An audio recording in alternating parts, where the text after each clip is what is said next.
Let's go now to a new nugget from President Trump's 3-hour interview with the New York Times. He told reporters civil rights led to white people being, quote, very badly treated.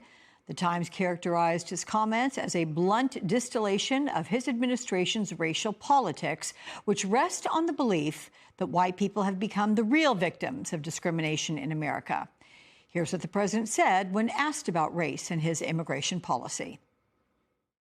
I want to ask if part of your immigration agenda is also aimed at changing the racial makeup of this country. No, not at all. Is part of this agenda aimed I at just want people that love our country. Well? It's very simple. I want people that love our country. I want people that respect our country, respect the laws of our country.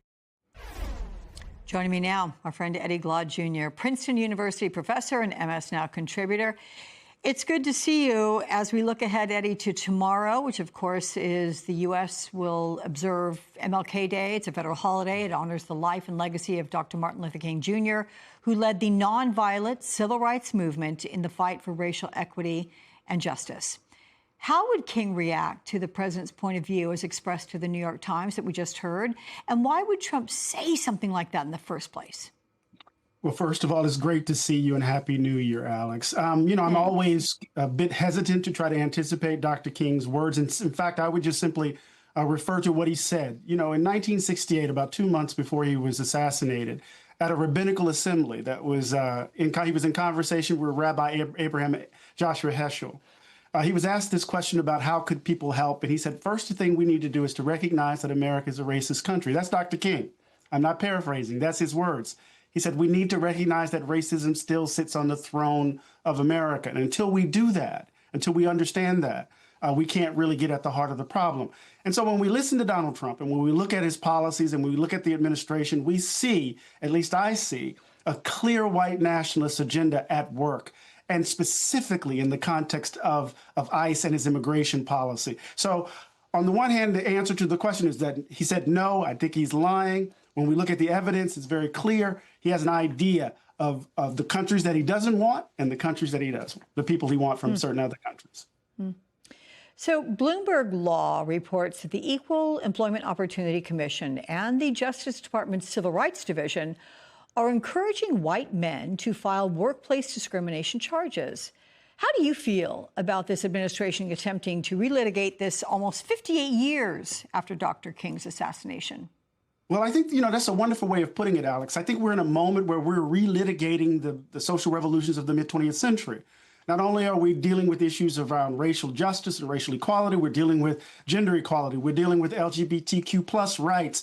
We're literally in the moment of forces trying to roll back what was achieved in the context of those struggles. And so when we hear Andrea Lucas, the chair of the EEOC, talking about reverse discrimination, urging white men to file complaints, what we see here is this concerted attack on an effort to build a more just society, but also this attempt to prove or to put forward this notion that white men, that white people are the real victims here, and that we have to, in some ways, dismantle a regime that's committed to the idea of racial justice because it's discriminating against white people. And at the heart of that view, I think, is this zero-sum game, that justice requires only one winner. And that if we are committed to a more just society, that means people have to lose. Now, I want to say this really quickly, Alex. We've been giving Donald Trump the benefit of the doubt. We can talk about the grift. We can talk about the tariffs. We can talk about the end of the post-World War II consensus. But what we have to understand after a year of the second Trump administration is that the ideology of white nationalism, white supremacy, motivates so much of what they're doing. And we have to begin to describe it as such explicitly and stop giving this administration the benefit of the doubt. Extremism experts are calling out the White House for sharing that AI-generated image last week that they say comes from a racist far-right subculture. And the Southern Poverty Law Center previously called out DHS for using white nationalist and anti-immigrant images in their recruitment drives, Eddie. But here's what Trump's Deputy Chief of Staff and Homeland Security Advisor Stephen Miller said just a few days ago about the surge in ICE and Border Patrol enforcement in Minnesota. Let's watch this together. Americans voted in a landslide to uphold the sovereignty of this country. Americans, by overwhelming majorities, oppose mass Somali fraud. Americans, by overwhelming majorities, just oppose Somali refugee resettlement in principle. So the public is behind this. Minnesota was once a pristine state, perfect education, no crime, no unrest, no violence, and then they ruined all of it, Laura, and President Trump is saving it. I don't think he's seen the latest poll numbers, but that said, why would Trump say his immigration policy is not based on race while agents acting on his behalf appear to be doing exactly that and sending a different message? You know, that's because he's lying. Stephen Miller is explicit. He's Donald Trump's id. He's explicit in his commitments. He's explicit in what he's saying. Donald Trump and Stephen Miller and many of those folks in his administration are committed to the idea that this country must be a white republic. ICE is becoming the most funded federal law enforcement agency for one reason, because they're charged to make America white again. And I think we need to be explicit in that. That's the motivation behind this. It's not fraud, because they just dismissed the case about welfare fraud in Mississippi and Brett Favre. It's not about criminality, right? It's about who they take to be, right, the real Americans. And I want to be very clear.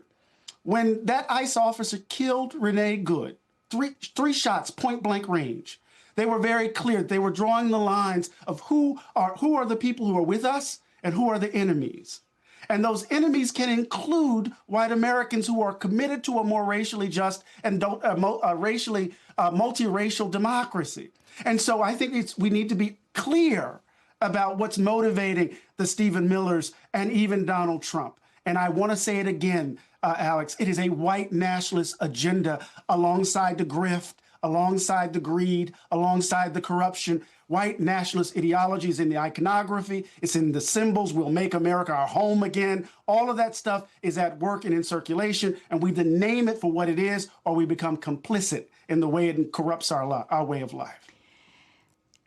Is there any specific civil rights figures, Eddie, that you're looking to for inspiration to get you through this moment in history? Wow. I look to the tradition. I look to everyday ordinary folk. I'm not just looking to leaders. I'm looking to the courage of sharecroppers, the courage of folk who had grown up in a tradition, in a society that had determined that they were less than, and they decided to take responsibility, to fight for the world that they wanted for their children.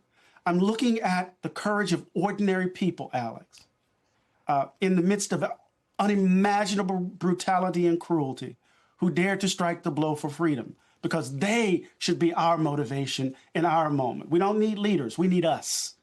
We have to do the work of building a better America, of saving this country. You and I, everyday ordinary people, and we have tons of examples in our history of everyday people doing just that. Gotta say, short of being able to take one of your classes at Princeton, which obviously I can't right now, I'm so glad every time you come on because I learn a thing or two or three, my friend. Thank you very much, Eddie Glaude. Good to see you.